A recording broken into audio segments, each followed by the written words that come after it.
Oi, seja bem-vindo ao início dessa série de estudos. O Verbo se fez carne.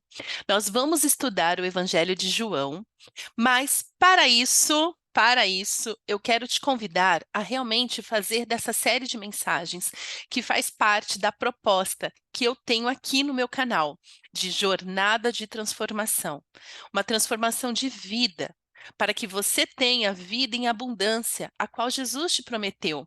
É, e Jesus sempre cumpre as suas promessas. Jesus faz a parte dele, mas você tem feito a sua? Aliás, você sabe qual que é a sua parte em tudo isso? Mas hoje é o primeiro vídeo da série e eu quero fazer uma introdução. Antes da gente começar a ir falar mais, eu quero falar um pouquinho mais sobre o meu trabalho. Um pouquinho mesmo, tá? Porque aqui o foco não sou eu, mas eu quero ir mais fundo na palavra de Deus, mas eu quero te convidar a vir nessa jornada comigo e saber por que que eu estou aqui. Bom, meu nome é Fátima Silva, eu sou conselheira bíblica, eu sou especializada em inteligência emocional, eu sou analista comportamental DISC, eu sempre fui apaixonada por desenvolvimento humano, eu leio muito, eu sempre li muito, desde a minha adolescência, ali com os meus 11, 12 anos. Começou tudo por obrigação do meu irmão. É, eu tenho um irmão que ele não gostava de ler. Então, quando ele queria entender alguma... Ele é mais velho do que eu, então ele é o quê? 4 anos mais velho do que eu. Mas ele dava o livro para eu ler e falava assim para mim: depois você me conta o que está aí. Eu quero que você me explique para eu poder fazer a prova. E foi assim que começou a minha saga com leitura e eu me apaixonei por este mundo. Mas eu sempre gostei muito de entender pessoas. Eu sempre tive essa mente assim analítica de ficar vendo, analisando e tal. E hoje é o meu trabalho. Só que eu ajudo pessoas a terem, a entender o que está acontecendo na vida delas. Eu falo de inteligência emocional com fundamento bíblico. Por quê? Porque na minha jornada cristã, eu comecei a perceber o quanto as pessoas, eu mesma era uma dessas. Às vezes eu fico, né? Porque a cura é um processo. Já experimentei muito da cura do Senhor na minha vida, muito mesmo. O Senhor realmente me sarou, me libertou de traumas profundos. Mas eu sei que tem mais coisa, né? E eu quero ser completamente renovada nele. Mas eu comecei a ver que muitas pessoas, até mesmo psicólogos, terapeutas cristãos, eh, coaches cristãos, mentores cristãos, falam muito de emoções, mas não conseguem trazer o fundamento bíblico para aquilo. Porque, gente, o que cura a gente real, real, é vida com Deus, é relacionamento com o Senhor, é toda a cura que você precisa na sua vida começa no seu momento devocional. E como eu gostaria que alguém tivesse me falado isso, a ferro e fogo, me contado da maravilha que é o devocional. Porque assim, eu sempre ouvi sobre devocional de uma maneira pesada. Ai, tem que fazer. Olha, marca no relógio, coloca aí no seu relógio 30 minutos para você ler Bíblia, orar e não sei o quê. Amados, se na sua vida devocional você tem que fazer de uma maneira mecânica, se você tem que fazer de uma obrigação e não sei o quê, se não é prazeroso, para tudo, para tudo. Você está fazendo a devocional para você mesmo, para você aliviar a sua consciência, ou porque você sabe que a sua devocional é o encontro com o seu Pai, com o seu Salvador, com o seu Criador, e isso deve encher o seu coração de esperança. Você, agora eu vou encontrar com meu pai, vou passar tempo com ele, eu vou contar para ele sobre a minha vida. Lógico que você pode fazer isso o dia inteiro, mas separar um momento, falar assim, tomar um café com Deus, tomar, sabe? É o seu pai, é o seu pai. Enfim, então eu fundei o Paracaleu, né? Então, nas minhas redes sociais, no meu logo tem a Paracaleu, que é este centro de treinamento de inteligência emocional para cristãos, para líderes cristãos. Por quê? Porque, meu querido, você tem que saber cuidar de gente à luz da palavra. Então, eu inicio essa série, O Verbo se fez carne, para ajudar você a estar neste lugar com Deus, a, a viver vida nova com Jesus. Então, nessa introdução eu quero falar de algumas coisas. Eu tô, sim, olhando para minha colinha, meu caderninho, tudo anotadinho. Vamos lá. Por que ler a Bíblia? Como eu falei, toda cura que você precisa, você encontra no seu momento devocional. E na sua devocional tem que ter Bíblia. Então tem crente que fala assim para mim: eu não leio muito, não. Na verdade, tem gente que fala assim: eu não leio Bíblia, mas eu oro. Eu oro, eu oro. Mas calma, o que que tem dentro da sua oração? Por quê? Porque é a palavra de Deus que te confronta. Então, aqui nessa introdução, eu quero te falar por que que às vezes não. Primeiro, por que que você acha tão difícil ler a sua Bíblia? Por que que é tão difícil? É, eu entrei, não entrei em crise não quando eu li a Bíblia toda pela primeira vez. Eu estou falando de ler Bíblia mesmo, não porções bíblicas, não devocionais prontas. Ler Bíblia mesmo. Pegar lá Gênesis e tararana, e até Apocalipse. Já conheci algumas pessoas que travam na hora de ler a Bíblia. Que tipo, meu, calma aí, o que está escrito aqui? Que Deus é esse? Você tem que entender que quando você está lendo a sua Bíblia, você está lendo com tudo o que você pensa, com tudo o que você sente. Você está lendo a sua Bíblia e é assim que nós lemos todas as coisas ao nosso redor, não somente a Bíblia, você está usando um filtro. E que filtro é este? Este filtro é, são seus paradigmas, são seus pensamentos, são suas crenças, seus valores, seus princípios, suas experiências. Então, pode ser não. Certamente, quando você começa a ler a sua Bíblia, que você empaca, que você fala assim, calma, isso aqui é muito difícil de ler. É por quê? Porque a Bíblia está confrontando diretamente o que você acredita sobre Deus, sobre Jesus, sobre o próximo e principalmente sobre você mesmo. Porque se tem uma coisa que a Bíblia faz é corrigir você individualmente. A Bíblia corrige a gente individualmente. Então, Deus, né, dá o seu mandamento para o povo e tal, mas a gente vai vendo que a Bíblia vai tratando com a gente individualmente. Então, tem coisas que você vai ler na Bíblia que você vai ficar chocado. Mas por que que você está chocado? Porque provavelmente você tem uma visão romantizada de quem é Deus. Você tem uma visão infantilizada de quem é Jesus. Então, de repente, você cresceu na igreja com aquelas historinhas bíblicas, bem mamão com açúcar para criança, porque para criança tem que ser resumido. Ok, tem que ser resumido. Mas chega uma hora que você tem que parar de ler Bíblia para criança e ler Bíblia real, a história completa. Então, pode ser que você fica chocado com muitas coisas da Bíblia porque você leu porções, você leu recortes, porque você só se alimenta de pregações. E a pregação, ela é a palavra mastigada, ela é o alimento mastigado, é a sobremesa. Você não está acostumado com alimento sólido, com feijoada. Então, quando você começa a ler a sua Bíblia, que você começa a entrar em conflito com o que você acha que sabe sobre Deus, sobre vida, sobre você mesmo. Por quê? Porque aí você tem que analisar a sua vida como um todo. Se você é uma pessoa como eu, não, Jesus está me libertando aos poucos. Mas eu era o tipo de pessoa que eu gostava muito de assistir filmes e seriados, vivia no cinema, né? Agora eu conto nos dedos, os meses que faz que eu não vou ao cinema. Acho que dessa vez. Eu ia no cinema, gente, sem brincadeira, toda semana. Quando demorava muito, eu ia de 2 em 2 semanas. Uma vez por mês, no mínimo. Eu ficava, meu Deus, eu preciso ir no cinema, né? Agora, eu acho que já faz uns 4 meses que eu não vou. E nem sei quando que eu vou de novo. Mas, enfim, presta atenção nisso. Se você é uma pessoa, você tem que reparar o que que tem alimentado os seus pensamentos. O que que tem alimentado o seu coração. Por quê? Porque isso que você vai alimentando de rede social, se você fica ali muito nas redes sociais, se você se alimenta muito da vida dos outros, do que os outros falam, você está cheio deste conteúdo. Só que quando você vai para a Bíblia, e essa é a minha Bíblia maravilhosa, quando você vai para a Bíblia, ela começa a confrontar isso, o que você já tem dentro de você de conteúdo.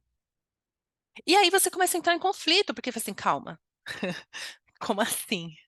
Como assim eu tenho que perdoar 70 vezes 7? Não, mas e o meu direito?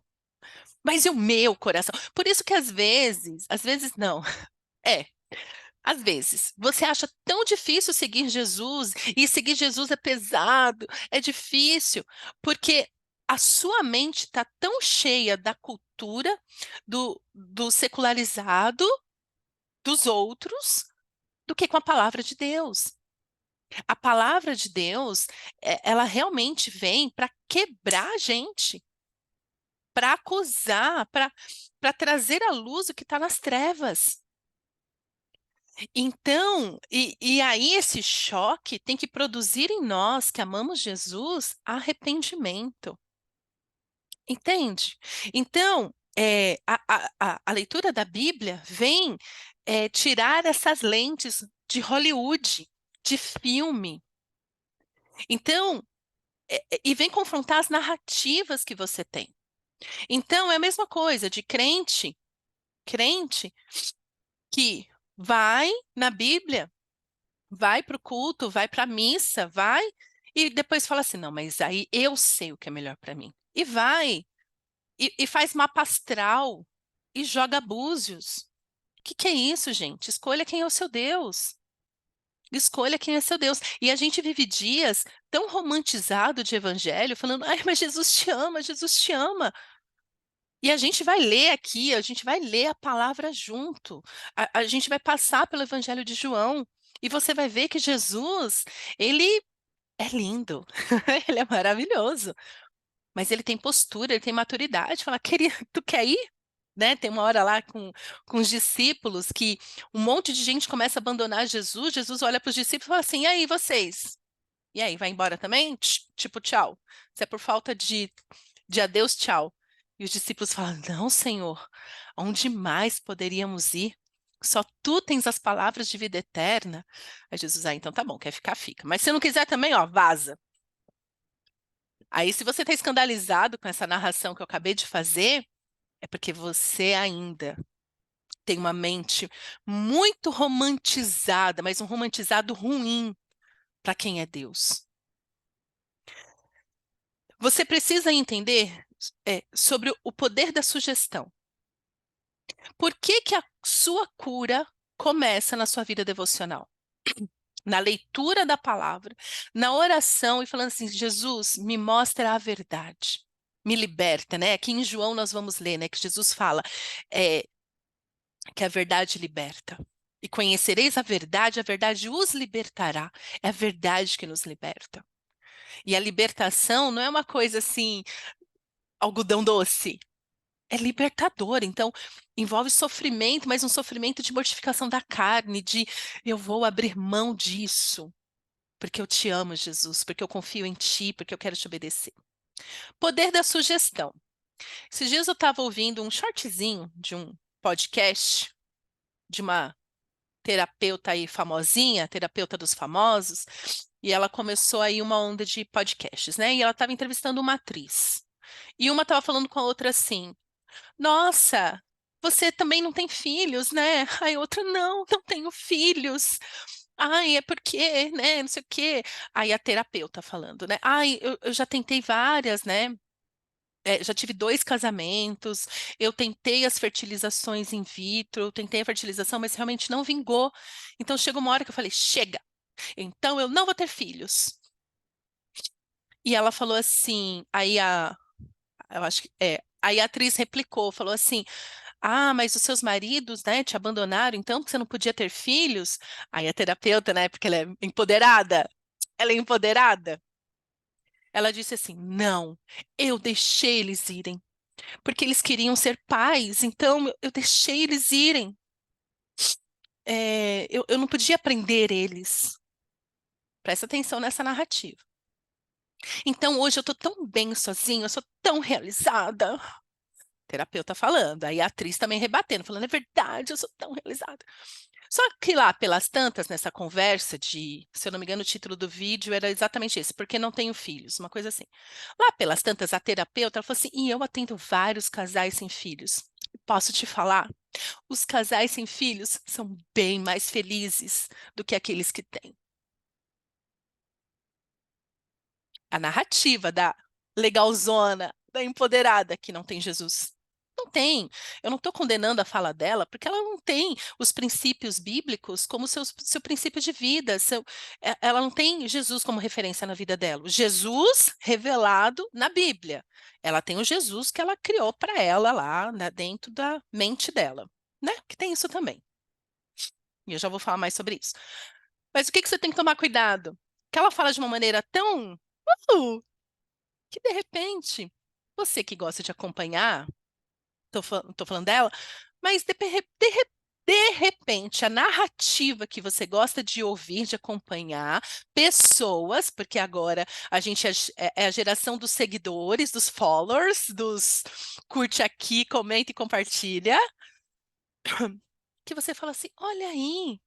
Não é que não ter filhos pode me deixar realmente muito feliz? Aí eu vejo um monte de casal crente aí na sua faixa etária dos 30 anos falando: não quero ter filhos. O que que é isso? É melhor ter cachorro?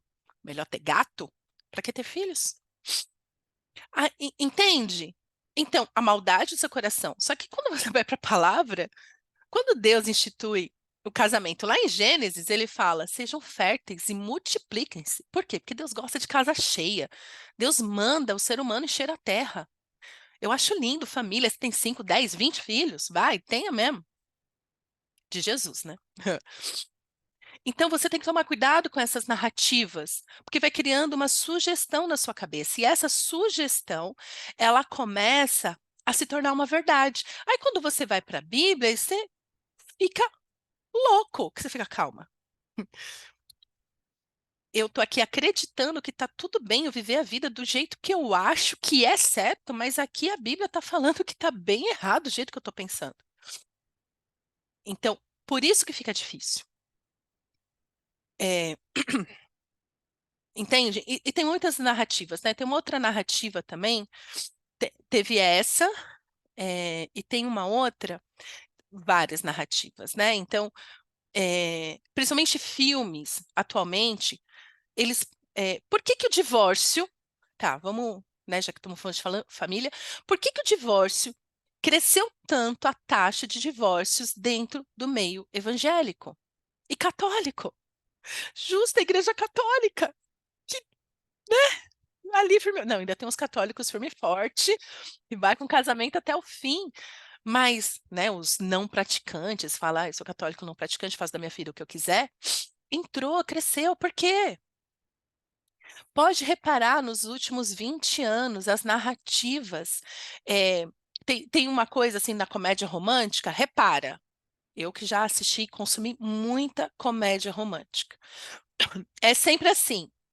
Uma pessoa muito fofa, querida, maravilhosa, nanã, envolvida, casada, namorando, ou noivo, de uma pessoa muito tosca, né? Então, um tá super querendo formar uma família, o outro é muito tosco. Aí entra uma terceira pessoa neste contexto, aí chega essa pessoa que é a pessoa maravilhosa para essa pessoa maravilhosa.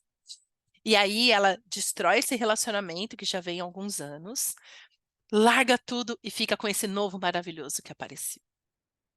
Antes, isso acontecia muito no contexto de namoro, eles foram evoluindo até que chegaram, né, a comédia romântica para casamento, porque ai, eu me envolvi com a pessoa errada.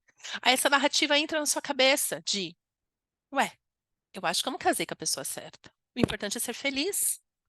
Então, eu vou largar tudo e vou ficar com este maravilhoso que apareceu. E aí, o que já estão descobrindo, os que se divorciaram, é que o segundo é tão pior quanto o primeiro. Ai, antes tivesse ficado com o primeiro, porque com ele já estava acostumada. Não. Primeiro, casamento é bênção. Família é uma instituição de Deus, é bênção. Então, tem muitas outras narrativas que dá para a gente trabalhar aqui, mas o que eu quero te trazer à luz é a Bíblia vai confrontar toda a sua existência. E que bom que ela confronta toda a sua existência. Por quê? Porque o tudo se fez novo é quando você abre mão do velho para viver novidade em Cristo. A fé vem pelo ouvir, ouvir a palavra de Deus. Então você que fica orando, falando, ai, por que que Deus não me responde? Querendo que Deus tenha pena de você, Deus não responde lamento. Deus responde clamor. Deus responde fé. E um clamor, e quem clama a este Deus, quem sabe quem ele é. Então, a Bíblia toda para de se alimentar somente de pregação. Você tem que saber quem é o seu pai. Uma coisa é você, né? Teve alguém aí que te criou. Vamos dizer que você, com a graça de Deus, assim como eu, teve pai e mãe. Tenho minha mãe, né? Meu pai, infelizmente, já faleceu. Mas você foi criada aí com pai e mãe. E com muitos irmãos, que outra bênção que eu tive, muitos irmãos. Tenho, né? Graças a Deus, todos vivos. Tenho muitos irmãos. Agora imagina você só saber quem é o seu pai pelo que o seu irmão te conta. Você só sabe quem é o seu pai pelo que o seu irmão te conta. E para chegar neste pai, para entender este pai, você só consegue conversando com este irmão. Mas você mesmo tem relacionamento com esse pai. Quão duro seria? Por quê? Porque este seu irmão, ele está te passando uma ideia, ele está te passando as experiências dele com este pai. Só que na nossa vida cristã, o nosso pai quer ter um relacionamento individual com cada um dos filhos. Você tem que se relacionar com Deus, que é o seu pai, individualmente. Que foi para isso que Jesus morreu na cruz, para deixar o seu caminho reto. O véu rasgou, então você tem Jesus. Jesus, que é o nosso Salvador, que nos fala sobre esse Pai, que nos apresenta esse Pai e nos leva a ter relacionamento direto com o Pai. Então, por que que eu estou aqui batendo na tecla de leia a sua Bíblia? Você precisa ter as suas experiências pessoais com Jesus. Você precisa ter as suas experiências pessoais e diretas com Deus Pai, porque Ele é seu Pai. É, falando sobre percepção, e a pregação é ótima, eu amo pregação, eu ouço pregação, muita pregação, inclusive. Aprendo muito. Mas aquela pessoa que está pregando, ela está te dando o que ela aprendeu no relacionamento pessoal dela com Deus. O que eu estou trazendo aqui para vocês é a partir da minha experiência com o meu Senhor, com o meu Pai, das minhas devocionais, do meu relacionamento pessoal com Deus. Então, isso é para te inspirar, isso é para te encorajar a ter o mesmo. Você não pode pegar o que eu falo e falar assim, ah, a Fátima falou, tá falado. Julga, gente, pode julgar, mas com carinho. Estou em dúvida, quero entender mais isso. Nossa, você trouxe um contexto X, eu quero entender esse contexto que você trouxe, vamos conversar. Porque o véu rasgou. O mesmo lugar que eu acesso, eu quero acessar muito mais, você também acessa. Mas nós estamos numa geração que não é uma coisa só da nossa geração. Sempre foi assim, o povo sempre foi preguiçoso para buscar o Senhor. Mas Deus deseja que você, como filho, venha conhecer a paternidade perfeita de Deus, porque Deus faz tudo perfeito. Entendeu? Vamos lá, então. Eu escolhi nessa série de mensagens falar sobre o Evangelho de João. O Verbo se fez carne. Por que o Verbo se fez carne? É um versículo que está no Evangelho de João, no capítulo 1. Porque você precisa saber que Deus é esse que se tornou carne. É, o Evangelho de João é escrito pelo discípulo João, o discípulo amado, né? Ele se acha o discípulo amado de Deus. Ele é mesmo. O Evangelho de João foi escrito entre o ano 69 e 90 depois de Cristo. Ou seja, Jesus já tinha ressurreto, ou seja, ele não foi registrado assim como nós conhecemos durante a vida de Jesus. Mas, né, palavra de Jesus é eterna, né? Ficou ali gravado, e ele escreveu. E o convite que eu quero te fazer é: tenha papel e caneta em mãos quando você ler a sua Bíblia, e eu quero que você vá escrevendo todos o eu sou que aparecer. Que Jesus, ele fala muitos eu sou no Evangelho de João. Eu sou a luz, eu sou o pão da vida, eu sou, eu sou. E esses eu sou do Jesus vai te dar o norte desse Deus tão maravilhoso que nós temos. Então, nessa introdução, eu quero falar com vocês, a gente vai usar nessa série de mensagens a outra coisa importante. Fátima, qual seminário você fez? Nenhum. Quer dizer, do quarto. Eu estou terminando a minha 9ª leitura bíblica consecutiva. Então, lendo a Bíblia toda, 9 vezes seguidas, nesses últimos 4 anos. Vai fazer 4 anos em outubro. Lendo. Então, qual é o seu seminário? Eu já fiz cursos teológicos, já fiz curso de aconselhamento bíblico, mas, gente, você lê a sua Bíblia conversando com Jesus é o melhor seminário que você pode fazer. Então, minha proposta aqui não é ser teóloga, embora eu vá usar aqui. Eu vou usar 2 versões nessa jornada. Eu vou usar a Almeida, Revista Atualizada, então a tradução ARA, que é Almeida Revista Atualizada, e vou usar também a tradução chamada Nova Versão Transformadora. Ok, eu vou usar essas 2 traduções.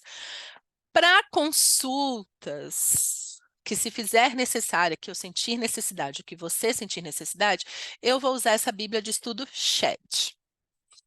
Que é outra coisa. Quando você lê a sua Bíblia toda, leia ela pura e simples. Não se preocupe em ler uma Bíblia de estudo. Mas vai lendo e vai falando: Jesus, não entendi. Mas leia toda a Bíblia. Porque você precisa. Outra coisa, você precisa entender sobre o seu cérebro. Então, você tem esses filtros, você tem essas narrativas e tal, tal, tal. Mas como que o nosso cérebro funciona? Ele trabalha fazendo conexões. Você é uma pessoa inteligente, você raciocina, certo? Tenho certeza que sim. Certeza que sim. Você não tem nenhuma demência. Amém? Amém. Então, o nosso cérebro, ele faz conexões. Então, não tenha medo de você ler a sua Bíblia pura e simples. Essa Bíblia aqui, inclusive, acho que eu usei essa versão aqui ó, tá até anotado aqui. Eu li de julho a dezembro de 2020. Então, foi a minha 3ª leitura consecutiva da Bíblia, eu usei essa versão aqui. Eu sei porque eu anoto sempre na primeira capa. Então, quando você lê ela toda, o seu cérebro começa a fazer conexões do tipo assim: nossa, isso está escrito aqui, mas também estava escrito ali. Então, por isso que tal coisa faz sentido. Aí você vai orando e vai falando assim: Jesus, abre meu entendimento para entender a sua palavra. Ministra no meu coração. Grava, fala como salmista, grava a tua palavra no meu coração para eu não pecar contra ti. E aí o seu cérebro começa a fazer conexões. Então, quando você está cheio da palavra de Deus, este passa a ser o seu filtro. E aí você começa a identificar as narrativas que são totalmente contrárias a essa. Então, eu tinha muitos vícios que eu pensava como uma boa crentinha que eu era. Tinha muitas coisas que eu apoiava, que eu achava o máximo. Não que eu achava o máximo, mas que eu achava que não interferia na minha espiritualidade. E foi lendo a Bíblia que eu falei: nossa, Deus detesta isso, eu fico flertando com isso. Deus detesta, tem coisas que Deus detesta, tem coisa não, tem muita coisa que Deus detesta, inclusive. E foi lendo a Bíblia. E foi lendo a Bíblia, falando: nossa, me perdoa, Senhor, porque eu fazia isso achando que estava tudo bem, né? Ser a crente legalzona, ser a crente, né, que fala palavrão, porque eu sou da turma, ser a crente que, né, fica por ficar. Eu sou a legalzona, o que que tem? Não, não, não, não, né? Então, você entende de santidade. Você entende de vida com Deus lendo a sua Bíblia, né? Então, a Bíblia, ela tem que te transformar completamente. Então, em alguns momentos, se necessário, mas eu não uso muito, tá? Bíblia de estudo eu consulto mais para efeito histórico, tá? Não tanto para explicação. Então, para a gente concluir aqui, vamos só ler o primeiro versículo. Abre aí João, livro de João, verso 1, que diz: no princípio era o Verbo, e o Verbo estava com Deus, e o Verbo era Deus. Amém? Jesus. Então, quando ele fala aqui que no princípio era o Verbo, e o Verbo estava com Deus, e o Verbo era Deus, ele está falando aqui de Gênesis 1, aqui, ó, Gênesis 1, de 1 a 3, que diz: no princípio, criou Deus os céus e a terra. Então, aqui, Jesus já existia, porque Jesus estava com Deus, ele era Deus. Então, Jesus, né, o Verbo se fez carne, ou seja, Deus se fez carne e habitou no meio de nós. Verso 2: a terra, porém, estava sem forma e vazia. Havia trevas sobre a face do abismo, e o Espírito de Deus pairava sobre as águas. Disse Deus: haja luz, e houve luz. Então, esse dizer de Deus, esse verbo de Deus que faz as coisas acontecerem, é Jesus. Apóstolo Paulo fala isso. Ele fala assim: tudo vem de Deus através de Jesus. Então, este verbo que faz as coisas acontecerem, que faz o milagre de Deus acontecer, este verbo se tornou carne. No princípio, né? Então, aqui, ó, no princípio, aquele que é a palavra, aquele que é o verbo, já existia. Porque Deus, ele é o Senhor do tempo, ele é eterno. Deus não se criou a si mesmo. Ele é o Deus perfeito que criou todas as coisas. E aí, este verbo que fala disse haja luz, e você sabe, se você já leu Gênesis, eu espero que sim, que todo o universo se formou pelo poder da palavra. Deus disse e tudo se formou. Deus disse. Por isso que a palavra é tão preciosa. A palavra de Deus é preciosíssima para curar a sua vida, para transformar a sua vida, para te libertar. Mas a palavra que nós confessamos com a nossa boca também é poderosa. Que a palavra de Deus também diz que a língua tem poder da vida e da morte. Então, essas pessoas que têm mania de ficar reclamando muito, lamentando muito, porque está com a cabeça cheia de comparações, de comparativos, que está sempre se diminuindo, está sempre para baixo, porque as palavras são sem vida, sem alegria. Agora, já uma pessoa positivona, que está sempre olhando bem, né, declarando palavras de bênção sobre a sua vida, a vida dos outros, é uma pessoa que está sempre. Ok, eu falo que eu sou positivona. Eu penso positivo, eu sou encorajadora, né? Esse é o dom que o Senhor me deu, o dom de encorajamento. Eu gosto de encorajar as pessoas a viverem, a realizar os seus sonhos. E é por isso que o meu trabalho, que é o meu chamado, que é o meu ministério, que é o meu dom, me traz tanta alegria. Que pensa numa pessoa que gosta de encorajar os outros. Eu. Eu sempre tenho este olhar de vai dar certo, Deus é bom, vai lá, Deus te ama. Mas também eu falo, hein? Se fez coisa errada, eu falo, também vou para correção. Amém? Então, reflita sobre isso. O verbo se fez carne, o verbo que traz para a realidade, que traz para a existência os milagres de Deus. Então, Jesus é este verbo encarnado. Então, talvez você também tenha essa visão de Jesus, um Jesus muito humanizado. Ah, um Jesus humanizado. Na Páscoa, eu tive a infelicidade de ler um texto feito pelos progressistas, eu nem chamo de crente essa raça, pelos que dizem que são crente, mas têm uma visão progressista, eles têm uma visão muito humanizada de Jesus. Eles começam o texto falando assim: o Jesus que eu admiro. Aí eu já sei que a gente não está falando do mesmo Jesus. Que Jesus não é para ser admirado. Jesus é para ser adorado. Jesus é Deus encarnado. E por isso nós o adoramos, nós o reverenciamos. Por quê? Porque ele é Deus. O Verbo, próprio Deus, se fez carne e habitou no meio de nós. Pensa nisso na sua vida. Então, para hoje, para essa introdução aqui, eu quero que você reflita sobre essas narrativas. Quando você se deparar com a Bíblia, alguma coisa que você fala assim, meu Deus, como assim isso está aqui? Porque é assim, a Bíblia revela toda a perversidade que existe no coração do homem. Toda a perversidade que um ser humano é capaz de cometer já está na Bíblia. Então, eu costumo falar que não existe pecado novo. Ah, eu inventei um pecado ontem. Impossível. Porque toda perversidade, toda maldade já está catalogada na Bíblia. Toda perversidade que um ser humano é capaz de cometer já está aqui. Por quê? Porque o diabo não faz nada novo, ele não é criador. Ele é repetitivo. O mal é repetitivo. É só você ouvir assim, por exemplo, adultério.